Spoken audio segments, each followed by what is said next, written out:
Fala pessoal, sejam bem-vindos a mais um Athena Podcast, podcast aí voltado para a área de negócios, onde nossos convidados são profissionais de mercado, especialistas aí em diversos segmentos, que vêm contar um pouquinho aí da sua história, dando diversas dicas para você que está aí nos assistindo. A gente fala muito sobre carreiras, sobre negócios, sobre empreendedorismo, e algo que a gente já conversou bastante nos episódios anteriores aí, quando era remoto. Agora a gente está no nosso estúdio presencial, né? A gente está muito orgulhoso. Espero que vocês gostem desse novo formato aí. Mas a gente sempre conversou bastante sobre a questão de como é importante para um empreendedor, para um profissional de sucesso, se reinventar, né? De ser adepto às mudanças, de inovar e estar sempre, né, preparado para as movimentações que existem no mercado. E muitas pessoas acham que tem que escolher aquela profissão dos seus sonhos, aquilo que você realmente gosta, e acaba ficando preso a este pensamento.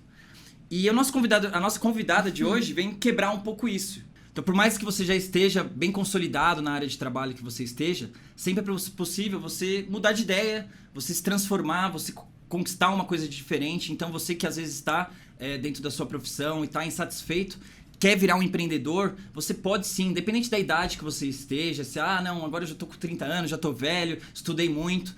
Não, existem N exemplos e a nossa convidada de hoje é uma referência nesse sentido, que atingiu sucesso em duas profissões que realmente todo mundo conhece, com um nível de desafio gigantesco. Ela que é uma referência da antiga MTV Brasil, né? Quando fala de MTV, automaticamente você já associa o nome dessa pessoa, dessa nossa convidada. E depois disso, né, foi para uma área, aproveitou toda a habilidade que ela ganhou com a questão da comunicação e foi para uma área completamente distinta, muito mais pesada, eu imagino, né? Que foi para a área da política, para, né, conseguir conquistar coisas diferentes e para atrás de sonhos pessoais, de conquista. E com isso, além de apresentadora da antiga MTV, já foi 2 vezes vereadora de São Paulo. Então seja muito bem-vinda ao Athena Podcast. É uma honra ter você aqui, Soninha. Muito bom falar sobre essas mudanças pelas quais eu passei na minha vida, as decisões que eu tive que tomar. Às vezes eu tomei uma decisão por convicção, assim, tipo, não, eu não quero isso. Isso seria bom por um e por outro lado, mas eu não vou me dar bem trabalhando nessa empresa, mesmo ganhando mais do que eu ganho agora. Então, teve horas que eu pude fazer essa decisão, até parecia que eu estava perdendo alguma coisa em vez de ganhar, mas eu sabia que ia ser melhor assim. Aí teve outros momentos em que eu tive que eu tive que abrir mão muito mais do que tomar uma decisão de convicção. E outras vezes em que aconteceram coisas totalmente inesperadas e que abriram uma oportunidade e eu fui. Então, para não ficar muito na teoria, na viagem, eu trabalhei muito tempo na ESPN Brasil, né? Fui 10 anos comentarista de esporte lá, principalmente de futebol, mas de esportes de um modo geral. E aí teve um momento que eu recebi um convite para trabalhar numa programação da TV Bandeirantes, que não ia ser produzido pela Bandeirantes, era uma produção independente, mas que ia ocupar a tarde inteira de domingo na Bandeirantes. Aí o que aconteceu? Eu fui para entrevista, não era nem uma entrevista, o diretor me convidou, quero conversar com você, eu não sabia nem do que se tratava, e era um convite para eu trabalhar nessa programação de esporte no domingo da Band. Eu ia ganhar, cara, umas 5 vezes mais do que eu ganhava na ESPN Brasil. Fora de brincadeira. Mas uma boa parte desse ganho meu ia ser de merchandising. Ou seja, eu mesma dizendo, cara, essa caneca aqui você pode tacar na parede que ela não quebra. Sim. No meio do programa você tem que fazer essas propagandinhas e tal. Olha, isso foi 2000 e nada. Eu trabalhei na ESPN de 99 a 2010. Então foi algum lugar aí no meio. Esse meio tempo aí. Naquela época, eu ia ganhar R$2.000 por cada merchandising. E a ideia era que eu fizesse, sei lá, 8 por programa, uma coisa de louco, assim. Então, no fim do mês, eu ia ganhar R$32.000. Em valores da época. Caramba. Em valores da época. Aí eu fiquei cabreira. Primeiro que falei assim, bom, se eu tiver que dizer que essa caneca é legal, é resistente, é esmaltada, não solta tinta e mantém a água fresca, tudo bem. Mas se eles quiserem me obrigar a dizer que se eu tacar a caneca na parede ela não quebra, eu vou poder me negar? Porque que você faz o merchandising, uma parte é de quem fala, outra parte é da própria produtora, né? Então eu pensava, cara, e se eu quiser recusar? E se eu tiver que fazer propaganda de um produto anunciado como sendo milagroso para te ganhar massa muscular e não for bem assim, eu vou poder recusar o merchandising? Então isso já me deixou bem cabreira. E a maior parte do meu pagamento viria do merchandising. Tipo, o salário mesmo era isso aqui. E pá, o merchan. Então eu já não me senti... tava em contrato e tal, tipo... Eu já não me senti muito segura em relação a isso. Porque uma coisa que eu sempre fiz questão, assim, desde a MTV, era... Eu não vou falar nada... Vocês não podem me obrigar a falar alguma coisa que eu não acredito. Ou me proibir de falar alguma coisa que eu acredito. Então, eu não vou dizer que eu gosto dessa banda. Vou anunciar uma banda. Aí eu não vou falar, puta, que legal, cara, essa música é demais, eu ouço todo dia. Vocês não podem me obrigar a falar isso. Eu posso dizer, olha, esse clipe é muito bem produzido. Esses efeitos são inéditos. Os caras... vendeu não sei quantos discos, exato, referência na área, mas que então você isso, particularmente gosta é outra coisa. Né? Então, isso pra mim sempre foi importante. Assim, tava lá na ESPN, a gente tinha o direito de transmissão de um campeonato. E a gente estava transmitindo e falou assim, puta, que regulamento horroroso, que absurdo essa tabela, não faz sentido nenhum. Você termina a primeira fase com 10 jogos que já não valem mais nada e começa a segunda fase, tudo que você jogou na primeira fase não serviu pra nada, tal. E o pessoal até falava assim, pô, mas vocês estão depreciando o seu próprio produto? Aí a gente falava assim, não, aqui é jornalismo. Esse aqui é um canal de jornalismo esportivo.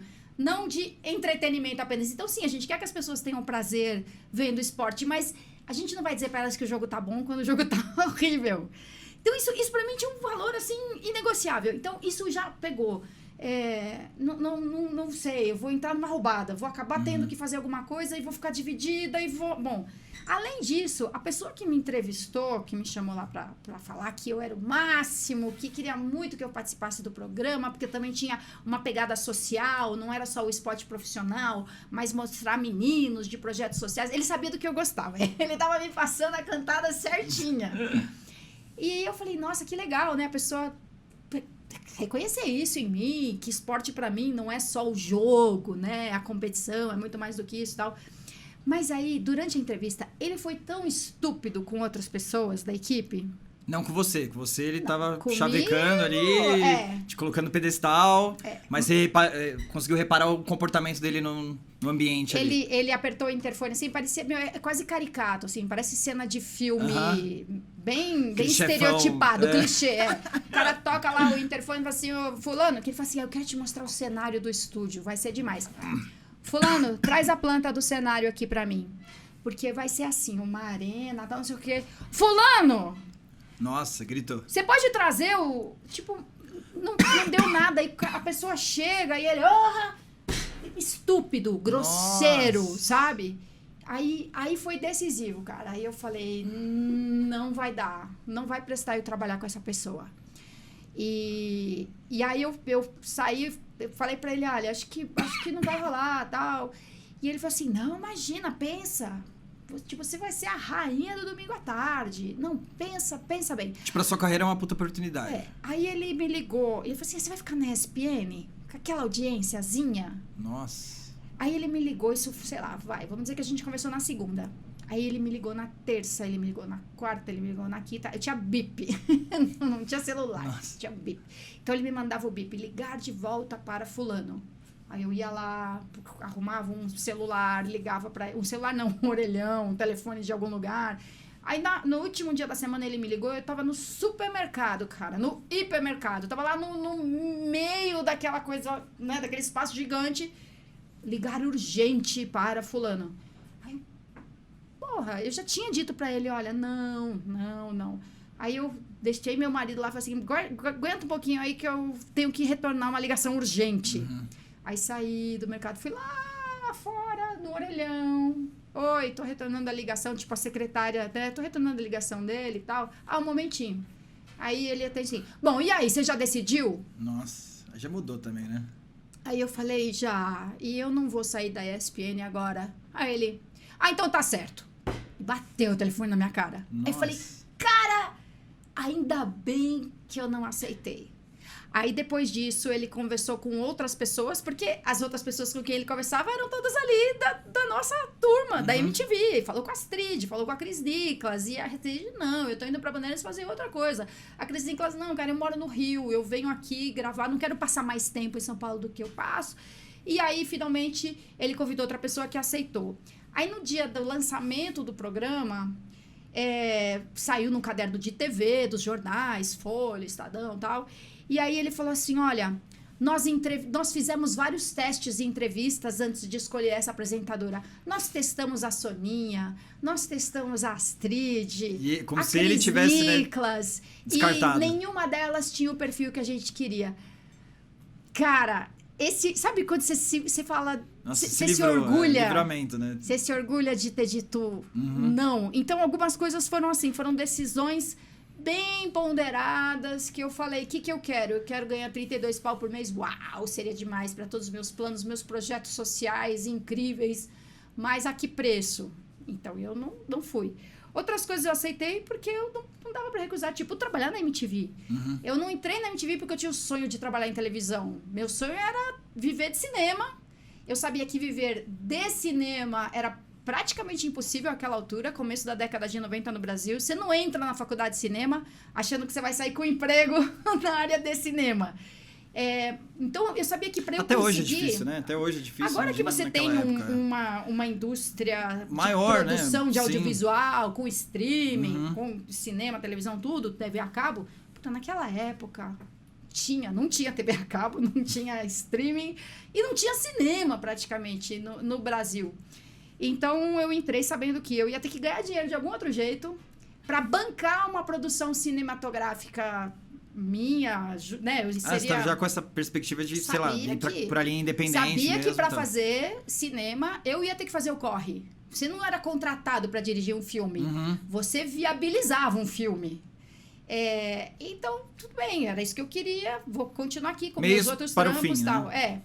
E aí me convidaram para trabalhar na MTV. Eu falava, mas não é isso que eu quero. Vai ter um filme em janeiro e talvez eu possa fazer né, era um mês de trampo que eu teria, mas uau! É que nesse mercado audiovisual é muito comum, né? Esses trabalhos pontuais, freela Então eu e tal. queria pegar tinha essa esperança de trabalhar nesse filme em janeiro. E depois, quem sabe, outra hora, outro dia, tal. Mas aí, cara, não podia ficar vivendo de um filme em janeiro, quem sabe em outubro tem outro. Não tinha a menor condição. Eu tinha 2 filhas. Eu precisava ter emprego. E você já estava trabalhando na área ou você chegou a trabalhar em outros segmentos? A minha primeira ocupação, né, profissional mais constante, assim, foi como professora de inglês. Eu adoro dar aula. Que legal. Até hoje eu dou aula Foi seu primeiro emprego, assim? Ou... Foi. Na época do colegial ainda, eu trabalhei em escolinha de educação infantil, eu fiz magistério. Então, assim, eu me preparei para ser professora mesmo, para dar aula. Então, trabalhei em creche, trabalhei dando aula particular para crianças, assim, e durante uns 5 ou 6 anos, professora de inglês. Então, eu adorava dar aula de inglês. Fazia uns bicos de modelo, recepcionista, essas coisas. Mas eu queria ir para a área de cultura, né? Teatro, cinema. E aí, como me apareceu um emprego em televisão, não era o que eu queria. Mas eu não podia ficar esnobando, entendeu? Falar, não, eu só quero cinema mesmo. Então, eu aceitei um emprego que não era bem o que eu queria. Mas era um pezinho, já estava mais também, próximo, exato, né? não era o oposto. Era o degrau ali para você tentar galgar isso no futuro. E eu achava que eu ia sair da MTV rapidinho, assim, que aparecesse alguma coisa legal em cinema mesmo, que eu tivesse que ter outro trampo para sustentar o cinema. Sim.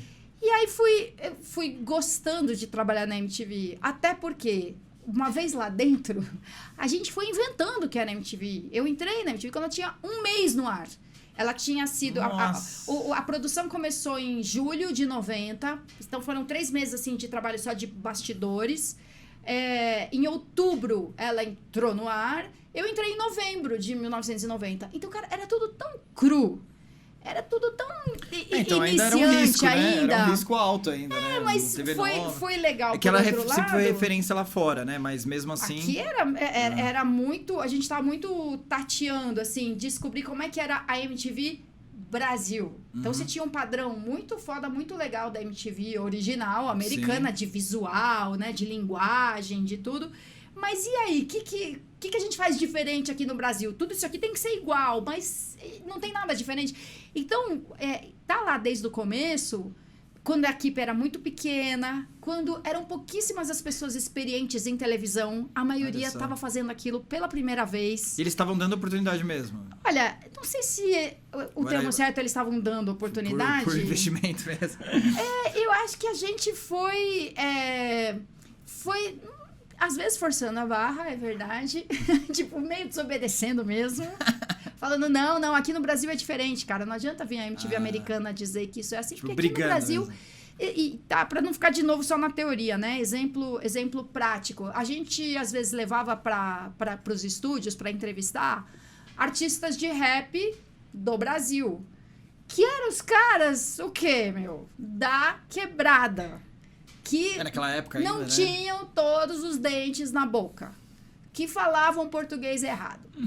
E aí a galera fala assim, pô, gente, a gente tem tanto clipe gringo, né? E aí esses caras vêm, o estúdio nem tem condição. O estúdio não é feito que pra... não queria naquela época, principalmente na Globo, no SBT, na Record, outra Band, então, assim, o estúdio, de fato, era um estúdio de entrevista, era um estúdio de fundo eletrônico, não tinha nem acústica e o equipamento ideal para fazer uma captação de uma apresentação, né? Tipo, mete um microfone lá no toca-disco, na picape. Então, assim, isso tá muito ruim, cara. Eles já não têm uma desenvoltura, assim, muito boa na hora da entrevista, né? Falam muito errado. E aí o som, na hora, fica uma merda. E olha o clipe de hip hop americano, olha o rap. É uma puta... Então, você fala assim, é uma puta produção. E a gente não tem, eles não têm clipe. Eles não vão ter clipe, eles não têm gravadora. O único jeito da gente ter um programa de rap com rap em português é essa galera vir aqui rimar no estúdio, né? Então, tinha uma ordem para não fazer mais aquilo. A gente desobedecia a ordem. E tem mapa e falou assim, cara, vocês não estão entendendo, mas o inglês deles também é errado. A gramática deles, verdade, a concordância deles também é zoada. Então, faz parte da cultura, do caldo de cultura e tal. Então, tinha horas que a gente desobedecia, tinha horas que a gente ia... O fato é que eu consegui, entrando num lugar que eu não queria entrar, mas que eu precisei entrar, ajudar a fazer daquilo. Não é só que eu passei a gostar, mas a fazer... Com entrosada fez com um pouco a sua cara também, né? Você conseguiu fazer com que aquele trampo fosse alguma coisa que eu gostasse. Então, era colocar... Cada vez mais, gosto muito de música, de cultura, de arte, de audiovisual... Mas eu gosto muito de outras coisas também. Então, poder falar entre um videoclipe e outro de questões ambientais, e de questões políticas, e de questões de comportamento, isso também deixava o serviço mais atraente para mim, do que se fosse só para anunciar banda e música. Então, essa liberdade, esse é um outro exemplo, assim, né? De como eu, pelas circunstâncias, eu não fui obrigada, porque a gente não é obrigado, mas eu... fui impulsionada a aceitar um emprego que não era nem um pouco um sonho. E nesse emprego eu fui conseguindo tomar gosto e mudar o próprio trampo. Virou o sonho, né? E outro exemplo, né, do outro tipo, quer dizer, de circunstâncias totalmente inesperadas. Um dia, a MTV não pôde contar com o narrador do Rock Go, que era o campeonato de futebol entre as bandas e tal, que foi ficando cada vez mais sério, né? O pessoal começou a se matar pelo Rock Go, mas era zoeira. Putz, eu adorava. Na véspera da gravação, quem fazia o programa era o trio Sobrinhos do Ataíde. Eles tinham um programa na 89 FM, então tinha o Paulo Bonfá, Marco Bianchi e o Felipe Xavier. O Paulo Bonfá, né, que é consagrado aí, todo mundo lembra dele disso. Todo mundo, lembra mais dele. Os outros estão por aí também, no rádio, internet. Mas eles eram muito engraçados, cara. Eles eram metade da graça, ou mais, do Rock Go. Aquele futebol meio desengonçado, às vezes. A narração que dava brilho, né? Claro. E aí foi, cara... Porque o que aconteceu? A MTV fechou da véspera um patrocínio com uma marca de cerveja. Eles que faziam o programa, olha, se bobear de graça, como convidados, eles tinham patrocínio pessoal deles de outra marca de cerveja. Então, tinha um conflito ali, eles falaram assim, cara, não podemos participar desse programa. E aí, o diretor olhou pro lado assim, e tipo, Soninha, porque eu era da galera do futebol, porque a gente ia para um sítio jogar bola sábado o dia inteiro, e a gente ia para estádio. Só sabia que você gostava. Aí tem aquela hora que você joga e narra ao mesmo tempo, que você saiu um pouco e tá narrando o jogo, então assim, cara, a gente precisa de alguém para narrar o Rock Go amanhã, 8 da manhã. Nossa. É tu. Eu falei, acho que vai ficar uma merda sem graça, mas bora lá, vamos fazer. Então foi uma circunstância totalmente fortuita e eu aceitei fazer Rock Go, mesmo olhando às vezes e falei assim, nossa, que vergonha, cara. Que vergonha. Mas era o jeito de tentar salvar o programa. Qual era a graça? Era ter uma mulher narrando, né? Só isso já tinha alguma coisinha de curioso, de interessante ali. Às vezes eu fui engraçada, às vezes não, difícil pra caramba. E aí, por causa desse programa, acabei chamando a atenção de uma galera da ESPN Brasil que falou, nossa, você viu a Soninha narrando futebol? Foi o link que surgiu pra me no convidaram futuro você ter a oportunidade na pra ESPN. participar um dia de um programa como visita mesmo, né? Estamos aqui com a Soninha da MTV, que também gosta de futebol. Aí eles acharam que foi legal a minha participação, chamaram de novo, até que o Trajano, que era o diretor na época, falou, a gente tá querendo que você venha fazer parte da nossa equipe de comentaristas. Eu quase caí dura. Então, foi uma circunstância, precisaram de mim de última hora, eu topei e eu falei, vamos lá, nunca vou ser tão boa quanto o Paulo Bonfá, mas também ninguém vai ser. Não dá, ele é muito bom, sim, né? Eles eram brilhantes, os três. Não, mas deu certo, né? Por isso que... Então, você vê, também por causa de coisas inesperadas, de ter que quebrar um galho. Então, mas a questão principal aí, que acho que serve de exemplo pro pessoal que tá assistindo a gente, que trabalha hoje e tal... que às vezes a gente não repara, né? Às vezes surgem as oportunidades e você automaticamente, pela insegurança, você já fica naquele mecanismo de defesa, você já, tipo, corta, antes até de pensar o quanto aquilo poderia ser proveitoso pra você ou não. E eu acho que, assim, às vezes até não tem uma evolução dentro disso, mas eu acho que, assim, a gente tem que ter a iniciativa de se expor, porque isso... Você não sabe o que isso pode repercutir, né? Você pode, até pra você se autodescobrir. Caramba, eu tenho esse talento, eu tenho essa habilidade. Então, assim, a questão que você falou de se sabotar é muito comum. Até pra mim, como vendedora, né? É meio suspeito pra falar, mas é um dos pontos que você mais escuta, que o pessoal comenta. Ah, não, eu não vou apresentar porque eu não falo bem, porque eu sou tímido e tal. Meu, a pessoa fica se auto-colocando isso e aí você entra numa prisão que você não vai sair dali nunca, entendeu? Pra você ter noção... O meu crescimento profissional foi na área de vendas. Tudo que eu conquistei foi baseado na minha evolução como vendedor. E aí, depois disso, comecei a me especializar em outras coisas. Parte de segurança da informação, consultoria e tal. E aí, consegui, né, expandir meus negócios. Mas eu, quando criança, eu era extremamente tímido. Extremamente tímido. Só que aquilo me incomodava. É a diferença de você colocar aquilo e falar... eu sou ruim nisso, não vou fazer, do que você, putz, eu sou ruim nisso, mas, nossa, eu não queria ser ruim, e você se expor e tentar. E, às vezes, numa iniciativa dessa, foi o que surgiu pra você, de você depois ter a oportunidade de ir pra uma outra emissora. E você, puta, é clichê, né? Vai soar clichê, mas, assim, autoconhecimento é uma coisa decisiva, porque, às vezes, nem você sabe ou reconhece direito o que você quer. Você não sabe se você está se sabotando. As suas limitações. Você não sabe se você está se sabotando ou se você está sendo honesto consigo mesmo e reconhecendo um limite. É um limiar difícil. Então, você tem que estar disposto a ser honesto consigo mesmo e pensar de verdade, né? Se você não está mentindo para você mesmo quando diz, eu nem vou porque acho que não vão me querer. Opa! Você tá se defendendo de uma rejeição que nem aconteceu ainda. Ou você dizer, cara, eu não vou. Porque não é minha praia. Então, eu não vou conseguir. Aí o ponto que você falou é exatamente isso. A parada do clichê. Essas paradas, a gente tem que ficar, tipo, repetindo o máximo de vezes possíveis. Tipo, e você tem que ouvir, tipo, da gente aqui falando no podcast, Você tem que, tipo, olhar no espelho e se repetir pra si próprio, pra justamente você se autogerenciar, pra quando acontecer esse momento, no exemplo que você deu, reconhecer. você lembrar, puta, eu tô fazendo isso de novo, não vou fazer. Então o clichê tem que ser reforçado. O clichê não é mentira, o clichê só é gasto, né? O clichê é uma coisa que foi muito repetida e que ficou gasta e que perdeu um pouco a densidade. Nesse sentido faz muito sentido. Mas importante, é verdade, ele não surgiu uma invenção sem sentido. É isso, vira mas clichê pra tudo, e tem que ser. E assim, a galera fica, mas você tá falando óbvio, não sei o quê. Meu, metade da galera na internet é milionário vendendo óbvio.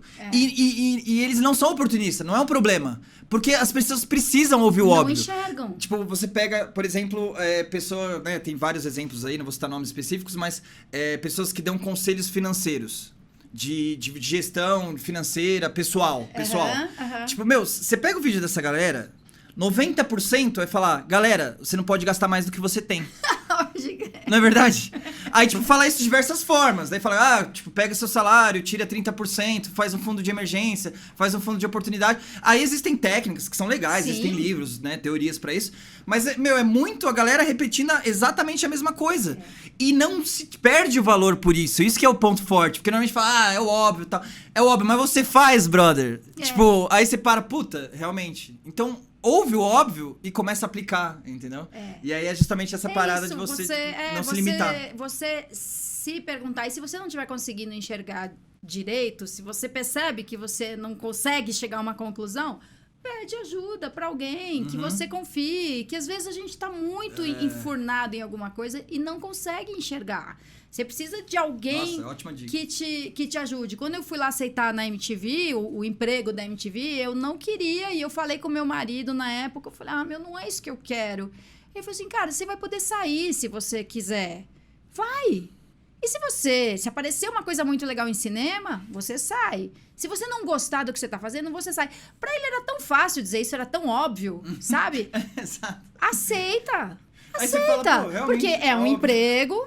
Você vai ter um salário garantido e a hora que você não quiser mais, você sai.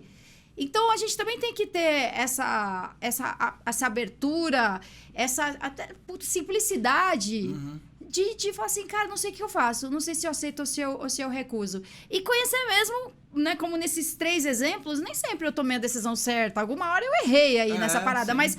Eu sabia que na hora que eu recusei aquele convite, é porque não ia rolar. Não ia dar certo. Agora, uma outra pessoa, essa valia pra mim. Eu não ia abrir mão de convicções minhas pra ganhar aquele dinheiro todo, por mais que com aquele dinheiro eu pudesse fazer o bem, maravilhas. Não ia valer uma coisa pela outra. Pra outra pessoa, a outra pessoa pode falar assim, não, cara, eu vou lá, eu vou fazer o meu trabalho, eu vou pegar essa grana e eu vou dar um uso super decente pro meu dinheiro. Não vai ser bom só pra mim, vai ser pros meus filhos, pros meus... colegas de ONG, sei lá, uma proteção animal. Então, é isso, não é que a minha solução é o que... O ideal, o melhor dos mundos. Olha, não aceite um trabalho que vai te pagar muito bem se você não tiver certeza se vai se dar bem com o seu chefe. Isso é o meu conselho. Exato. É o meu. Tem gente que consegue desligar, que se dane o chefe. Que tem outros níveis, né? Mas assim, eu acho que o básico do que a gente falou é, por exemplo... a não ser que sua vida tá confortável, você tá feliz, aí beleza, entendeu? Daí, porra, acho que assim, é tudo uma gestão de risco. A vida é baseada numa gestão de risco, né? E aí, assim, não tem o porquê você sair arriscando sendo que você tá confortável. Tanto que, assim, o que move um empreendedor, né? O cara de mas tem o cara que sempre é o cara que tá desconfortável, o cara que quer crescer, que é ambicioso e tal. E não é todo mundo que tem que ser assim e tá tudo bem. Exato. Tá ligado? Tipo... Porque tem gente que valoriza o desconforto. E, assim, que se tiver confortável, acha que tem alguma coisa errada na vida. Tipo, tá tudo... Também é um problema. Então, assim, o importante é você descobrir, reconhecer qual que é, o seu critério. Que também o analista lá, o influencer de investimento vai falar, você tem o perfil arrojado ou conservador? Aí você faz lá um checklist pra tentar descobrir. Você quer guardar o dinheiro pra daqui a 10 anos? Ou pra você o importante... é arriscar, né? Então, mas assim, você não vai ficar rico, você não vai... se você tem problema de relacionamento, você não vai encontrar o amor da sua vida. Se você estiver sem trabalho, você não vai arrumar o melhor emprego que você quer. Se você ficar em casa parado, sem conversar com ninguém. Então, assim, aí é, novamente, né, legal a gente pôr isso, né? Tipo, cada um tem a sua perspectiva, a que a gente tá falando que cada um tem que encontrar, você em casa tem que encontrar a sua. Mas a minha, eu entro muito nessa perspectiva de, tipo, eu sou bastante ambicioso, né? Que ambicioso não é uma palavra ruim, normalmente, né? O pessoal julga por pejorativo, mas não é. E, assim, eu coloquei uma regrinha dessa de ficar relembrando pra mim mesmo, que é assim, quando surge uma oportunidade, aceita. Interessante. Então, tipo assim, criar esse podcast... Sua regra. Legal. Criar esse podcast foi meio que isso, assim, tipo, totalmente fora da minha zona de conforto, eu que vim da área de segurança da informação e tal. A minha irmã me convidou pra ser o celebrante, eu não sei qual que é a palavra certa. Padre, né? O padre, Eu já fui padre de casamento. Exato. O Luiz aí, produtor nosso. Já celebrei tava casamento. lá junto. E aí, pra mim fazer a cerimônia do casamento da minha irmã. Lindo. Mano, quando ela falou isso pra mim, o nível de importância, de responsabilidade, meu corpo inteiro tava falando não, minha palavra, sim, óbvio. E aí, tipo, foi esse gatilho, tipo, eu falar, mano, porra, e foi uma das maiores sensações da minha vida, bom. Que eu não vou perder, tipo assim, não trocaria por nada. E eu lembro o nervosismo que eu tava, tipo, é muito maior, assim, e eu fiquei bastante nervoso de entrevistar pessoas como você, assim, que, pô, igualzinho. Celebrar o infância... casamento da irmã e não, falar comigo. Mas aí eu admito que foi 100 vezes maior, assim, eu tava... Tanto que eu, tipo, eu escrevi o discurso, eu tava, tipo, tremendo, assim. Daí eu falei, se eu ficar me preocupando em parar de tremer, eu vou gaguejar. Então, dane-se, vou continuar tremendo, mas vou falar bonitinho. Aí eu consegui falar bonitinho. Só que assim, ó, o pessoal falava, caramba, parecia que você tava se abanando com o papel. Mas deu certo. Mas daí é o meu pessoal, assim, o que tiver de oportunidade, tipo, pular de paraquedas, pulo. Tiver a oportunidade de viajar, viagem. Obviamente, né, daí a vida vem, vai criando circunstâncias, agora eu virei pai, aí você tem que dar uma segurada. Então, mas é uma escolha, mas ainda assim, mas ainda assim, tipo, dentro do possível, eu ainda tento puxar pra esse lado. Mas assim, né, é muito particular. Mas você ter a honestidade de se perguntar, de tentar se olhar de fora e de pedir ajuda pra alguém, se for o caso... Porque isso, você tem que saber quais são os seus critérios. Os seus. E talvez eu acho que o seu critério tá errado, mas sim.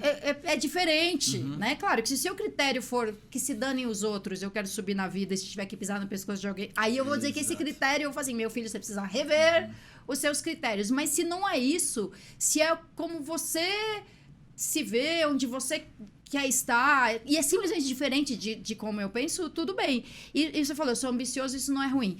E eu falo, eu entrei na política porque eu queria ter mais poder. E também parece que você tá falando uma coisa e o ambicioso meu não é de grana, né? Quem vê pensa que é só grana, e não é, tipo... Grana pra mim é consequência. Por que eu entrei na política? Porque eu queria ter mais poder. Porque ser completamente impotente em relação a uma porção de coisas me deixava... deprimida. Tanto que você, né, foi eleita 2 vezes como vereadora e, inclusive, também se candidatou a prefeita 2 vezes, que é justamente e você vê, se eu fosse candidata... Pra aumentar o seu poder. Se em 2008 eu tivesse sido candidata a um novo mandato como vereadora, possivelmente eu teria sido eleita. Vamos dizer, eu ia ganhar aquela eleição. Sim. E eu ia ser super infeliz, porque naquela hora eu não queria mais ser vereadora. Eu achava que eu não ia ser vereadora nunca mais. Tinha sido... Sério? Cara, tinha sido um massacre o primeiro mandato. Um massacre de frustração, de raiva, de depressão, de tristeza, sabe? Principalmente os 2 primeiros anos, assim. Então, em 2008, eu podia ser candidata à reeleição. Eu ia ganhar a eleição com boas chances.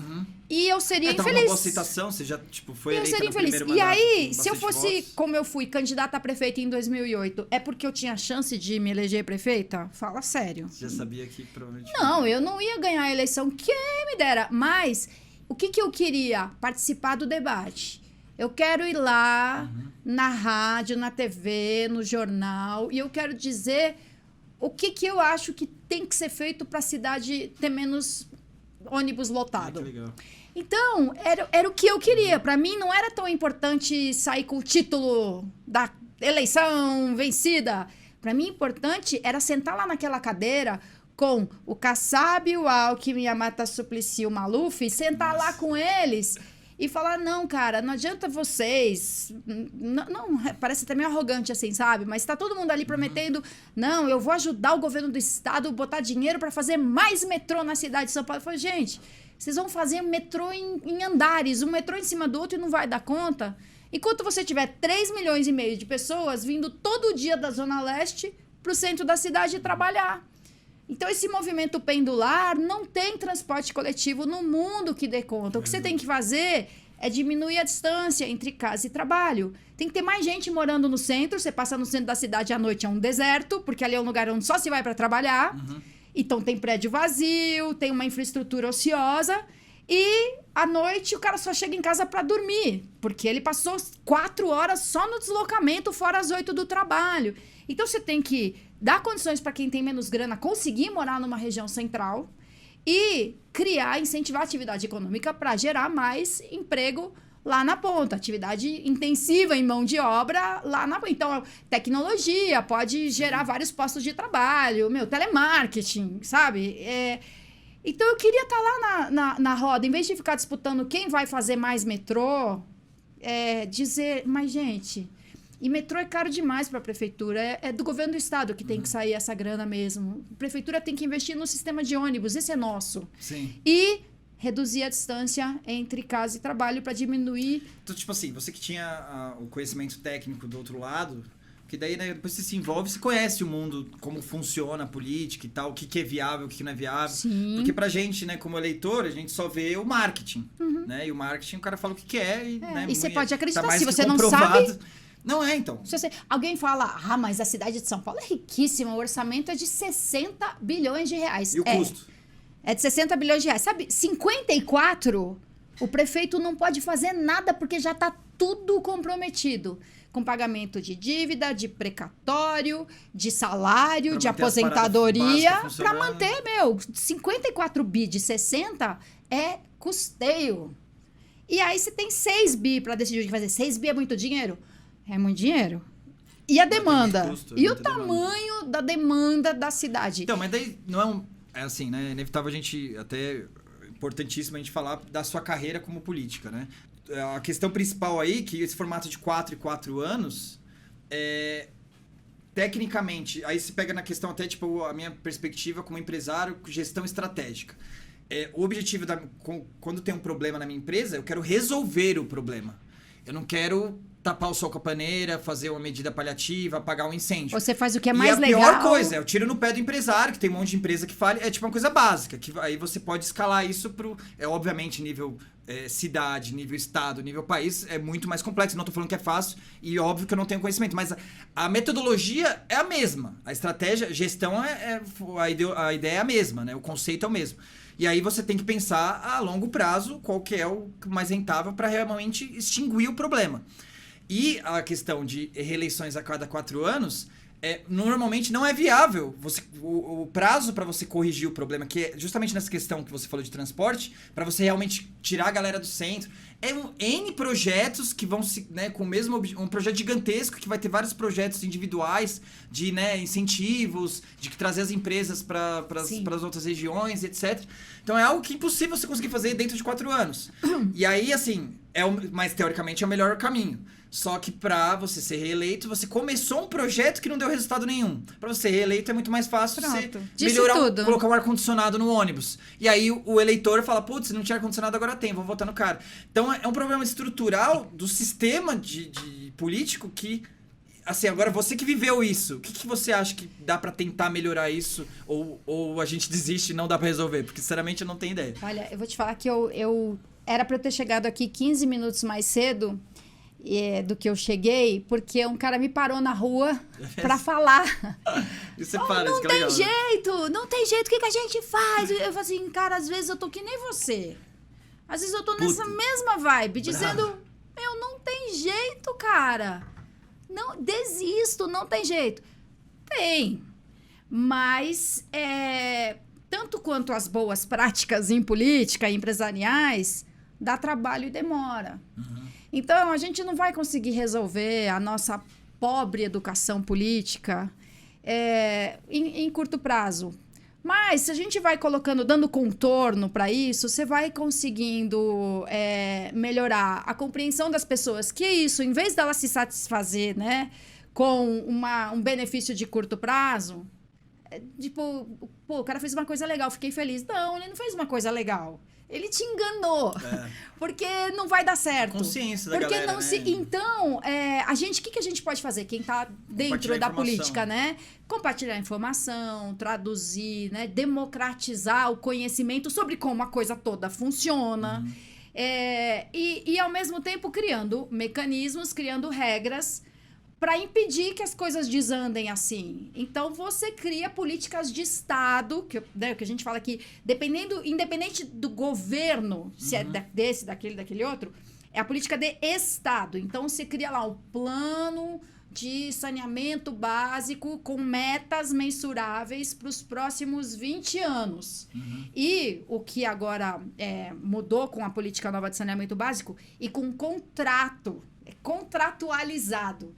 Então, você vai ter uma relação em que você pode cobrar da empresa que disse que ia fazer e não fez. Então, assim, a gente vai tentando cercar, criar regras que garantam a continuidade, o compromisso, a adimplência, porque o governo não paga, e aí vem o governo seguinte e descobre que as obras estão todas interrompidas porque ele não planejou o dinheiro para continuar a obra. Ele lançou a pedra fundamental do hospital. Ai, que lindo, vamos ter hospital.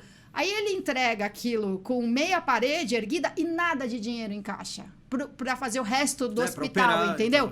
Então, você vai tentando criar mecanismos para acabar com essa irresponsabilidade. Então, você tem 2 caminhos. Um caminho bem objetivo, concreto, que é botar regra nesse negócio, botar contorno, para evitar ao máximo a irresponsabilidade, o curto prazismo, né? O marketing, né? Obrigar o cara mesmo a se comprometer com alguma coisa de médio e longo prazo e que vai ter indicadores, bons indicadores para dizer se ele está sendo bom mesmo ou não, e não só a aparência.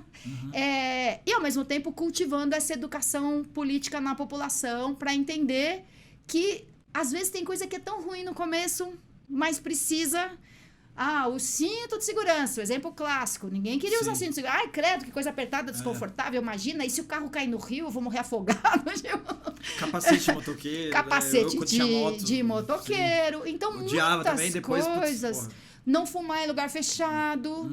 Nossa, como assim? Que puta absurdo. Mano... Você se dispõe, né, naquele momento. Aí você fala, cara, como é que as pessoas fumavam em avião? É surreal. Aí tem a área eu lembro de fumante, que tive aula, professor fumando. E a área de não fumante. Professor fumando na sala de aula. No restaurante, cara. Você tá aqui acabando de comer e tem alguém com cigarro aqui assim. Então, várias coisas são impopulares no começo. E aí um bom político...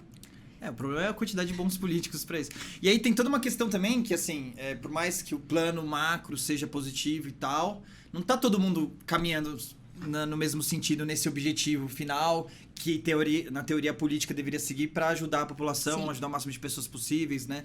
E melhorar a qualidade de vida das pessoas. E aí tem muito uma briga ideológica nesse meio, que tem a polarização. Que nem é verdadeira, às vezes.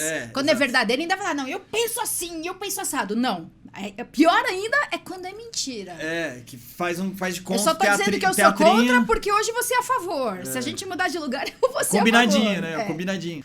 Como foi isso pra você, né, dos seus pensamentos ideológicos, como eles sobreviveram até hoje e como é hoje dentro do cenário atual, né, dessa polarização, dos partidos, como é que você coloca os seus ideais pessoais dentro desse circo que já tá armado? Com persistência. Como todo bom empreendedor, investidor, agricultor... Com persistência, porque demora. É como o bom governante que vai demorar para ver o resultado daquilo que ele fez, porque não vai dar resultado rápido. Então, muitas coisas que eu comecei a fazer no meu primeiro mandato, cara, eu terminei o mandato sem conseguir. Por exemplo, discordar do projeto de um colega sem virar inimiga dele. Sem ser considerada inimiga por ele. Eu passei o meu primeiro mandato inteirinho tentando fazer isso. Tentando, mesmo sendo da oposição, falar a verdade sobre um projeto do governo que a gente mesmo achava bom.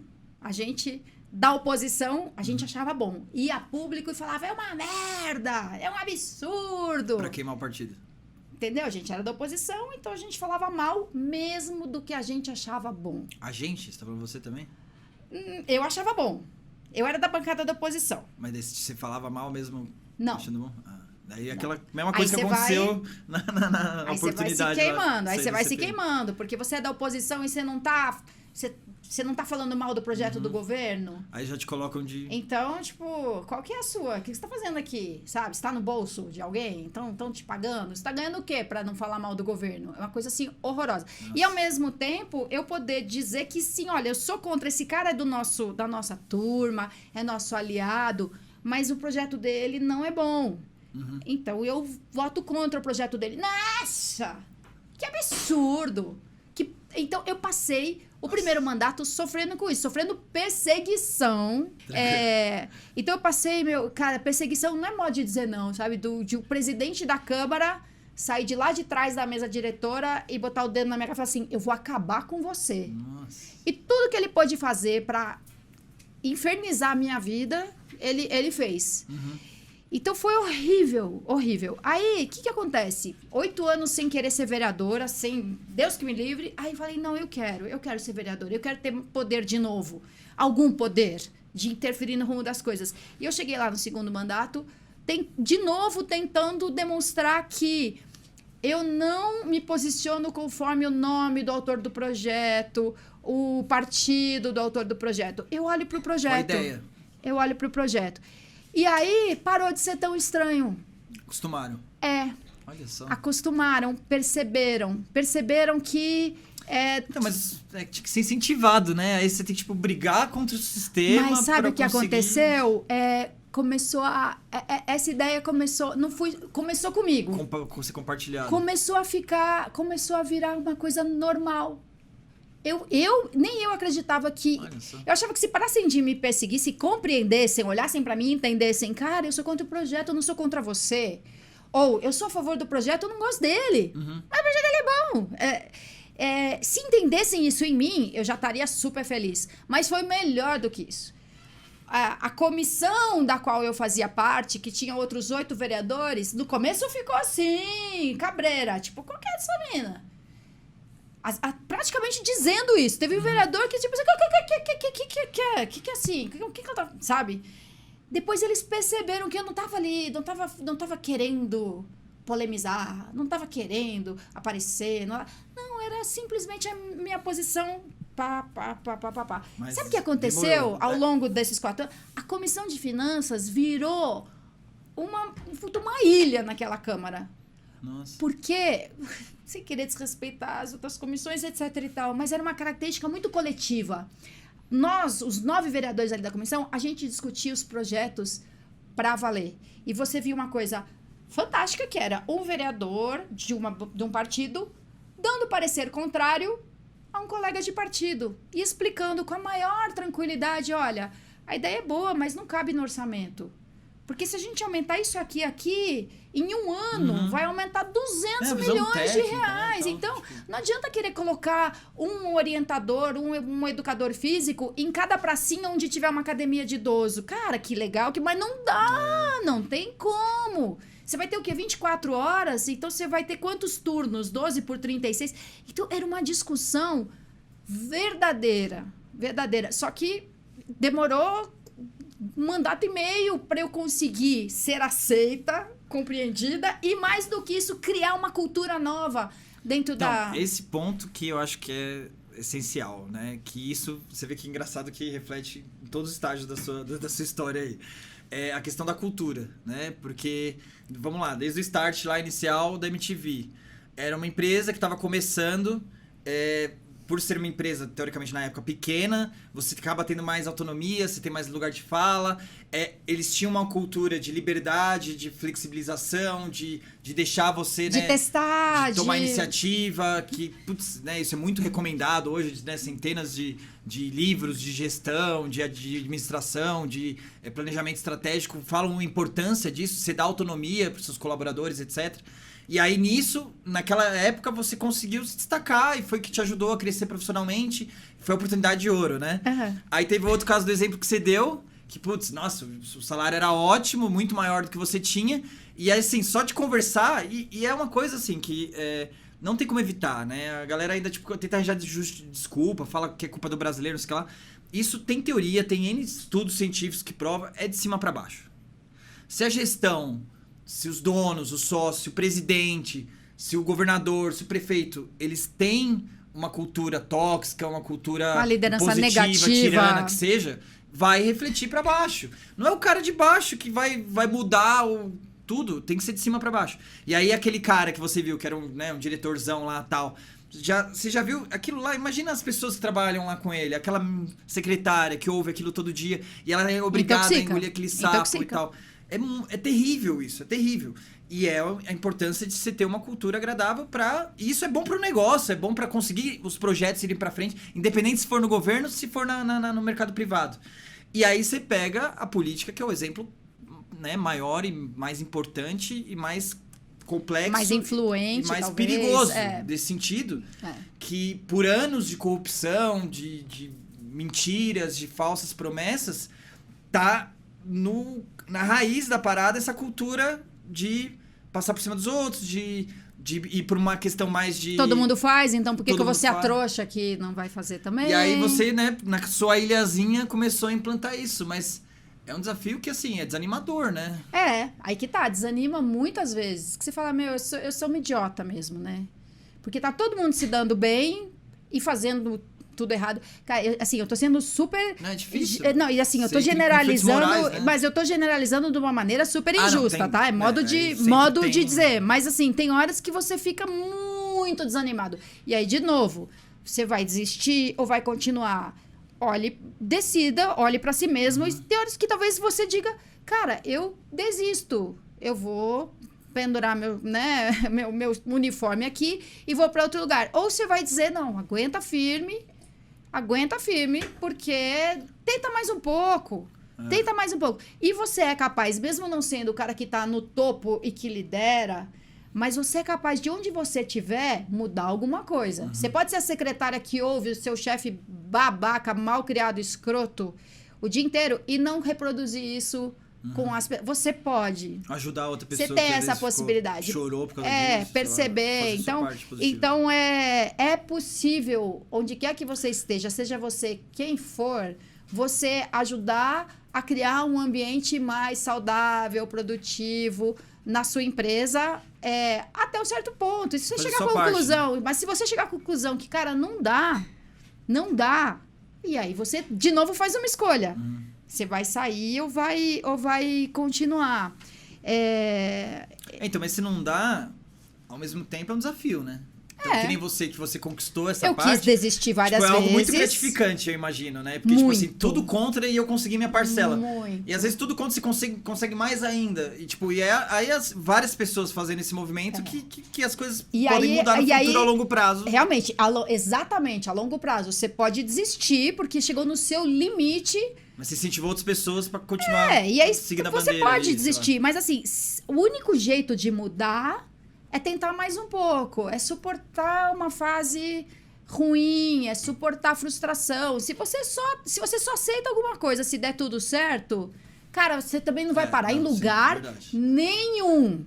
Se você não é capaz de tolerar alguma frustração, algum sapo você vai ter algum que fracasso, na vida, exatamente. As coisas não vêm fácil. Então você pode chegar no limite e falar assim, cara, deu sapo por mim, partiu. Mas se você, no segundo sapo engolido, você falar, não, tô fora, vou fazer outra coisa, vou começar outro negócio, vou mudar daqui, a sua chance de ser feliz em algum lugar é bem menor. Então, tem que ter, seja um negócio, né, seja um empreendedor, seja um diretor de uma empresa, seja um político. Você quer mudar e quer que as coisas aconteçam, né, do jeito que você considera o jeito certo? Então, você precisa de tempo.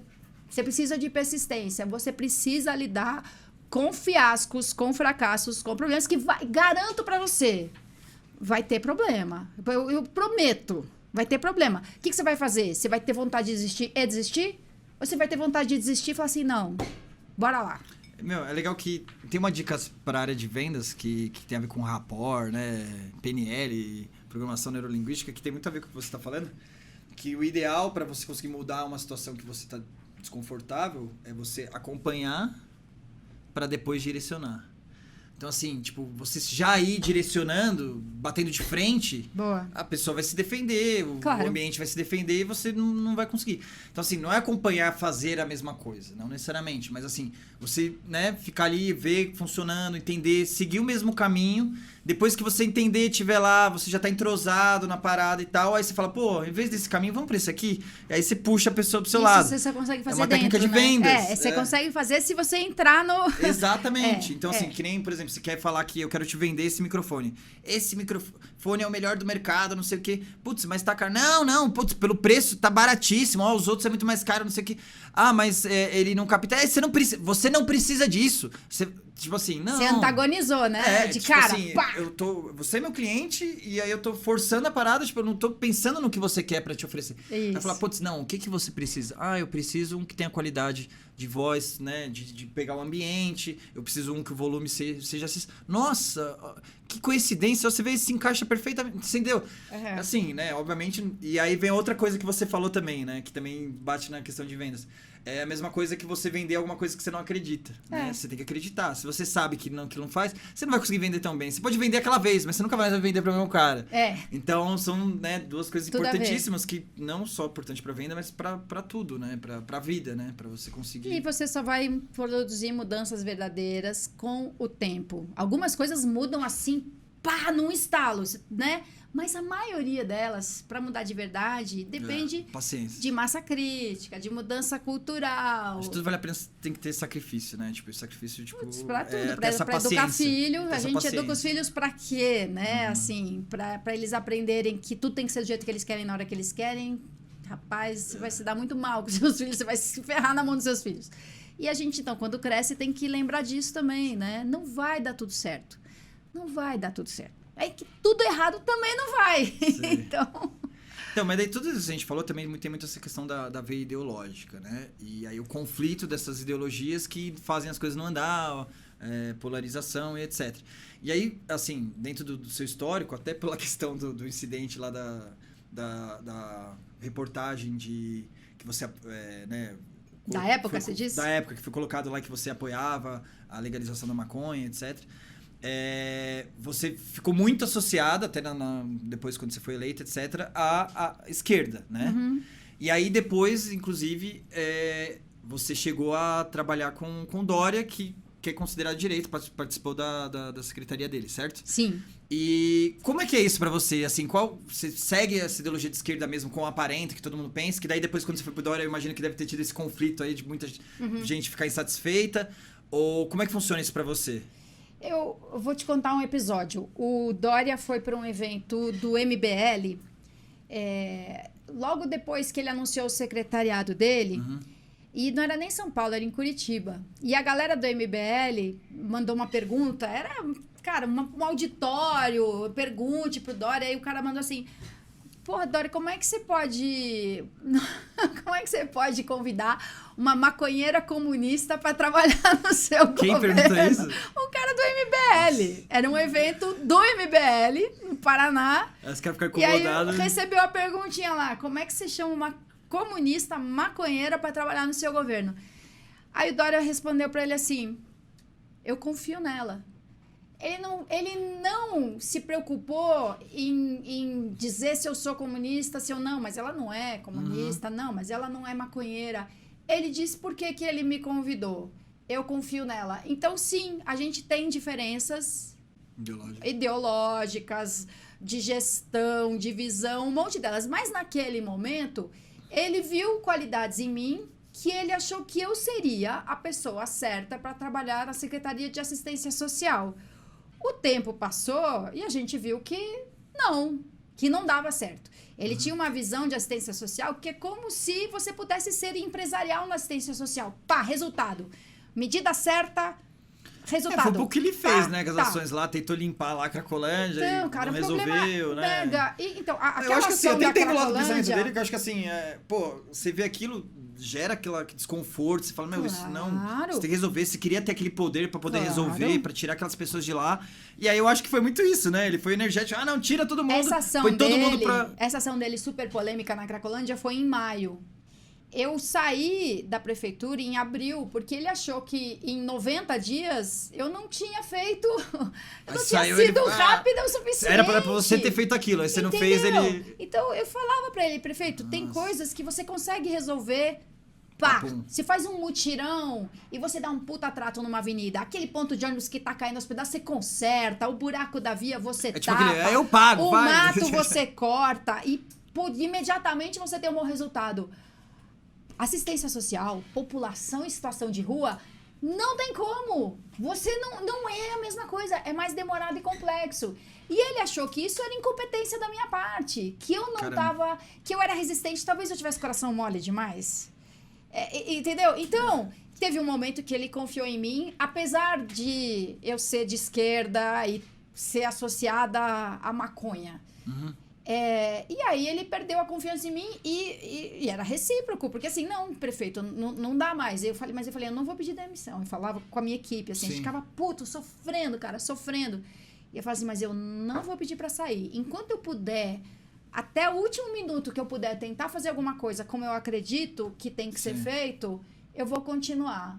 A hora que não der mais, é a hora que ele me mandar embora. E não deu outra, e ele me demitiu.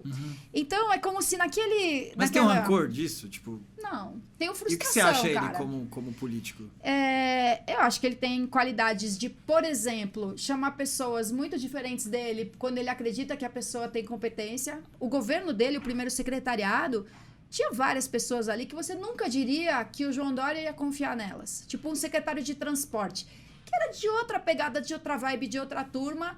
E ele convidou ele pelo currículo. Alguém falou pra ele assim, olha, tá aqui um bom cara pra ser presidente da SP Trans. Aí ele olhou e falou assim, não, esse cara é bom pra ser secretário de transporte. Quero falar com ele e ver se ele topa. Então, ele tem essa abertura de tentar identificar a competência nas pessoas...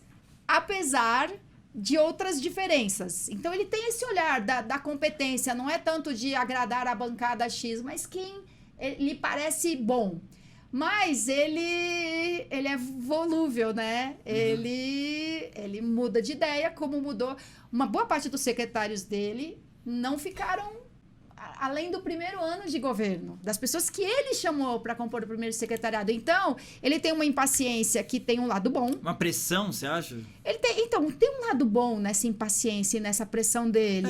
Sim. Tem um lado bom. Resultado mais rápido. Mas tem uma área toda... Eu fico com medo que, tipo, parece às vezes aquele ponto que a gente falou, né? De, tipo, às vezes ser uma questão meio, tipo, marketing, né? Que é aquele problema de não ver a longo prazo. Se não resolveu na hora, não vai me dar voto e tal. Ele não pode achar que tudo é uma questão de... Se às vezes é mal intencionado ou é o jeito dele de trabalhar. Às vezes na empresa dele trabalha assim, funciona, entendeu? Mas é isso, ele não pode acreditar que tudo é uma questão de gestão empresarial e competência. Não. É importante, eu acho, pra caramba ter essa visão.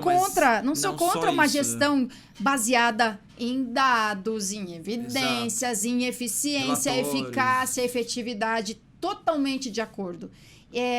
Mas isso não quer dizer que tudo é muito simples, basta você fazer tudo da maneira mais eficiente que vai dar certo. Quando você está lidando com questões complexas, como é a questão de uso nocivo de substâncias, como a questão de viver em situação de rua, que não é só uma questão de falta de casa e de dinheiro para pagar aluguel, é muito mais complexo do que isso.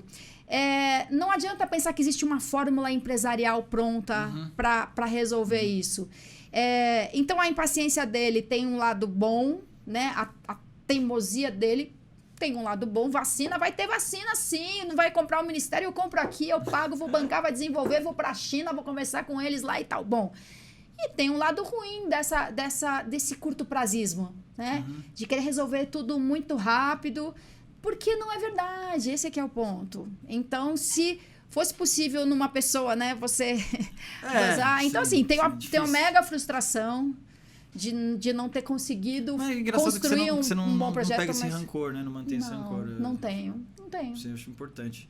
E aí, assim, nessa questão de briga ideológica, de, né, liberação da maconha, aí o Dória também já teve a vida pessoal dele exposta.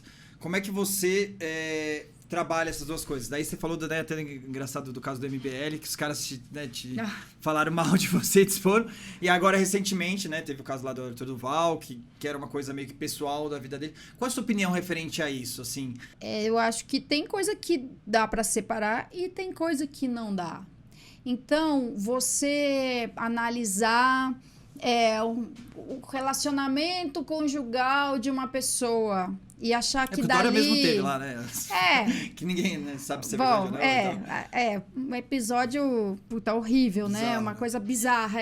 Mas assim, você tentar botar um microscópio na vida da pessoa e escarafunchar o que ela tem ali de pessoal, de particular, e achar que aquilo prova que ela não tem caráter, calma lá.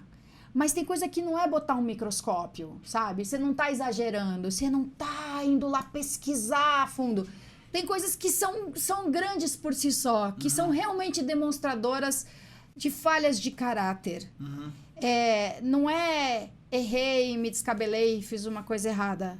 Não é um dia eu tava puta da vida, estressada, nervosa no trânsito e falei pro cara, vai se fuder.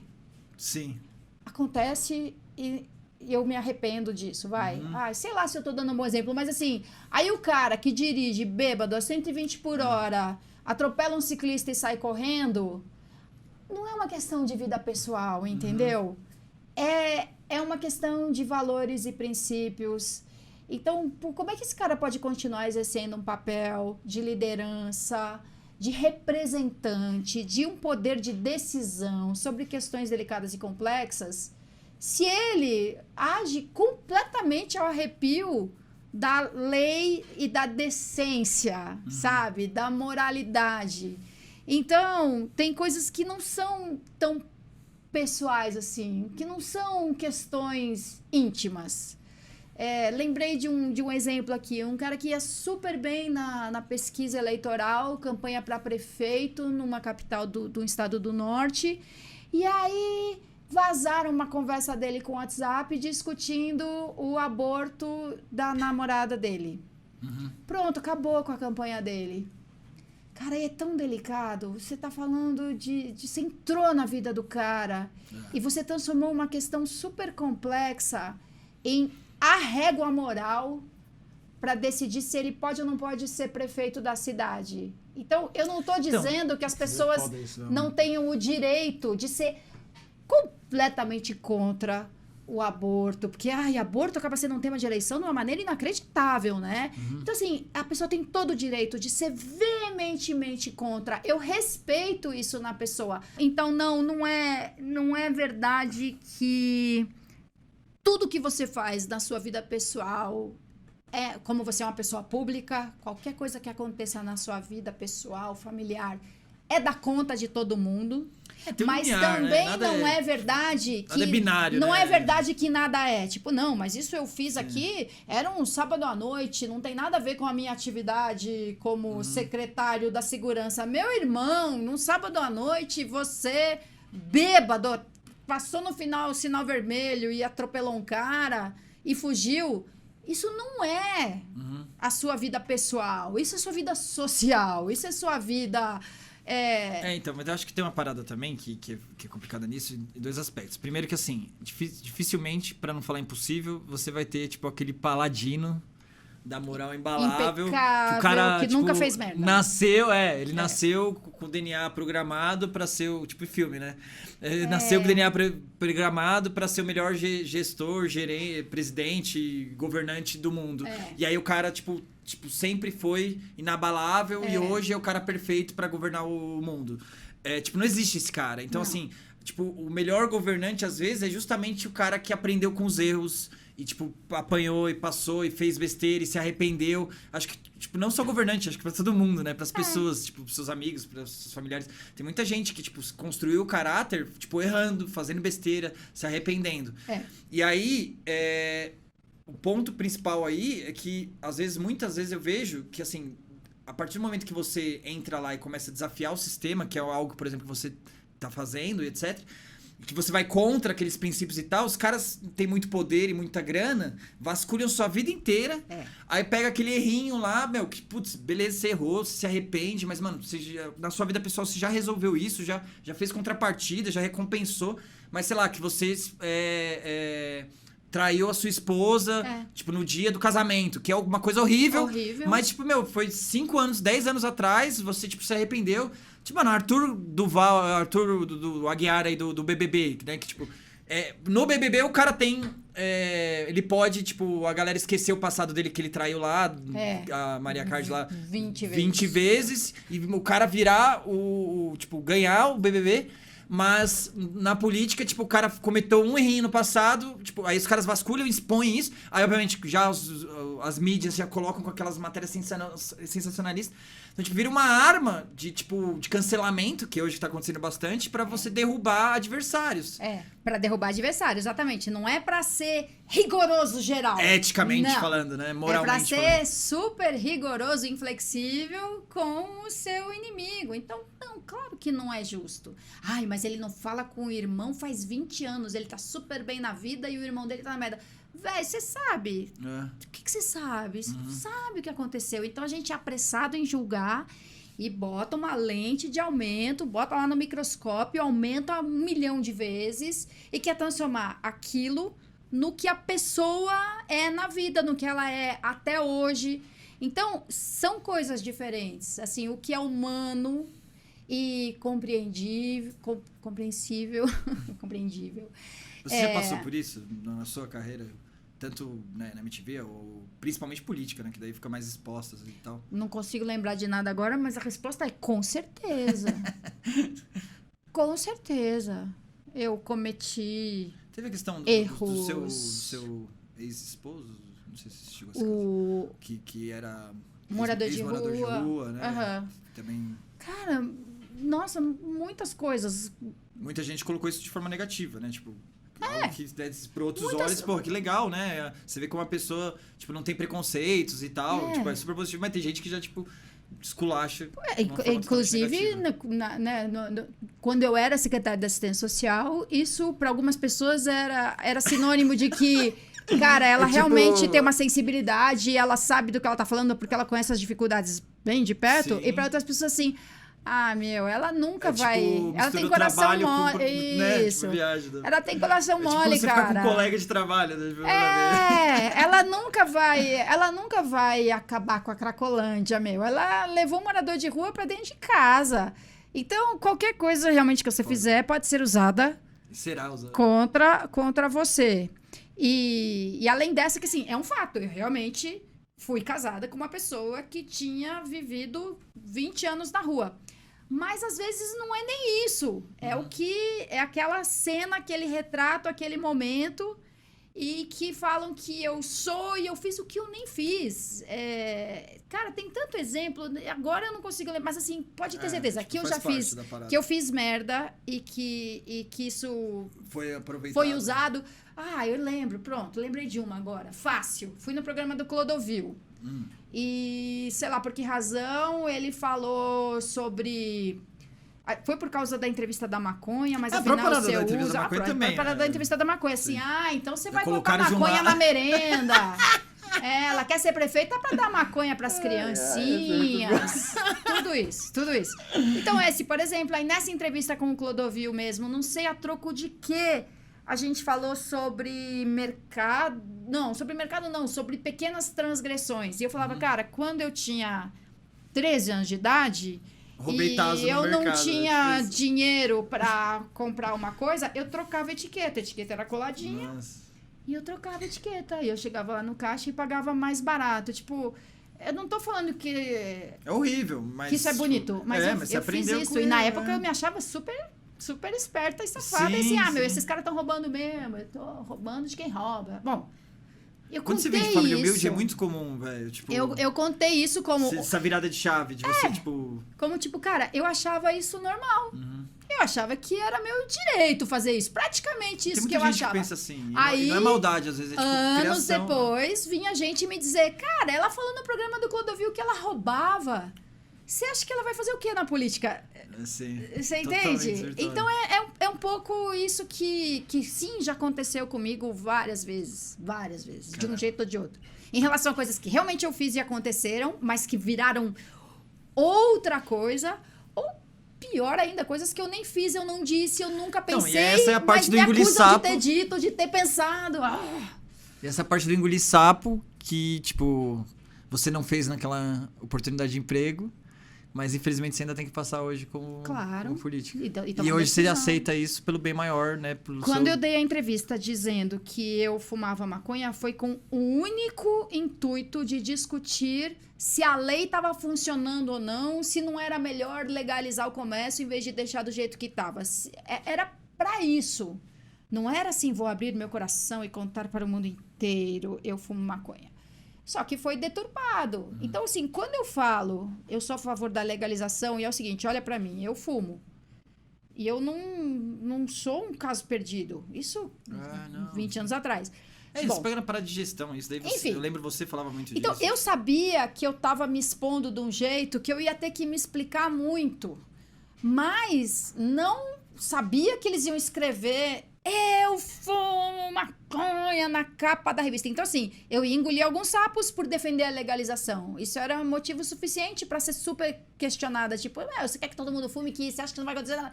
Não é que não vai acontecer nada. Só que eu acho que o que acontece agora é muito pior. A guerra armada ao tráfico é uma merda. Morre muito mais gente por causa da guerra ao tráfico e do tráfico do que por causa do uso. Enfim, exato. Eu sabia que eu ia ter muito problema para explicar o meu ponto de vista. Só que virou uma coisa muito pior do que isso. Parecia que eu tava me gabando de fumar maconha. Parecia que eu tava fazendo propaganda apologia pura de uso de maconha. Então, eu tava disposta a engolir alguns sapos e ter muita paciência de explicar 1000 vezes o que eu defendia. Só que eu tive que explicar 1 milhão de vezes o que nunca foi a minha intenção. Eu não tava dizendo que não faz mal nenhum. Não é isso que eu tô dizendo. Eu só acho que do jeito que tá, tudo faz mal. Sim. Muito mais mal. Então, é disposição de engolir sapo, sim. Mas que às vezes vem um sapo boi. E tem que saber que... Então, aí assim, né? De todo esse conjunto desse aprendizado da sua carreira, dessa sua disposição de lutar atrás daquilo que você quer, de passar por cima de tudo isso, de aceitar essa situação que, acho que deve ser... É um leão por dia, né? Todo dia um desafio diferente, desmotivador, fracassos e dar a volta por cima. Acho que isso resume um pouco a sua carreira. Eu queria que você, né, pra gente finalizar... Putz, tem muita coisa que eu queria conversar com você ainda, a gente deixa para um próximo episódio aí, foi super legal. Mas pra gente finalizar, a gente sempre, né, pede pro convidado ele dar um resumo final de um conselho pro pessoal que tá assistindo a gente, né? O pessoal que às vezes, né, trabalha numa empresa, quer crescer profissionalmente, ou o cara que quer montar um negócio, quer virar empreendedor, ou o cara que quer trabalhar na TV, ou o cara que quer mudar o mundo, tem uma perspectiva mais ideológica, ou quer fazer através de méritos tradicionais, por ONG, ou entrando na política. Para esse crescimento, para não desistir, qual que é a principal dica que você daria para o pessoal que está assistindo a gente? Não se sinta sempre obrigado a fazer algumas coisas e que você não gosta de fazer e que você acha que você não deveria estar fazendo. Principalmente que você acha que você não deveria estar fazendo. Uma coisa, outra, um sapo, outro, a gente engole, a gente faz concessões, a gente aceita fazer algumas coisas que, eu não queria fazer isso, mas se é mais do que eu não queria fazer, eu não gosto de fazer, se você acha que você não deveria fazer, não se sinta obrigado a fazer coisas erradas, questionáveis, antiéticas, porque eu não tive escolha. Pode parecer na hora pode parecer que você não tem escolha. Às vezes o cara pensa, o que eu vou fazer, cara? Eu não tenho escolha. Cara, confia na possibilidade de escolha. Porque senão, cara, para onde vai o mundo?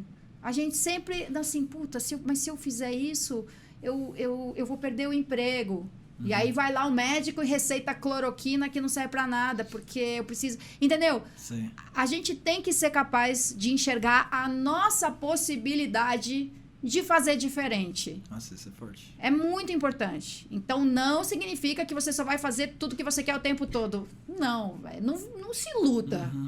Mas não pense que você é obrigado a fazer 1 e 2 e 10 e todas as vezes coisas erradas, porque senão você não vai ter sucesso, porque senão você vai perder. É comparativo, um né? Porque o cara fez, se deu bem, então eu não tô fazendo ou muito assim, fé. cara, puta, todo mundo Não quer dizer que o faz, cara é feliz, né? Todo mundo faz, então eu vou ter que fazer também, porque todo mundo faz. Aí pensa, você gosta da política do jeito que ela tá? Então o que você acha de cada um que entrar na política pensar, todo mundo faz e eu não tenho escolha a não ser fazer igual? Então, cara, traz isso pra sua vida, assim. Você não é obrigado o tempo todo.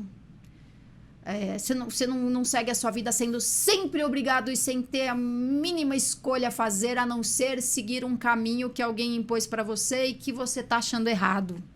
Não é só que você não gosta, mas que você tá achando errado.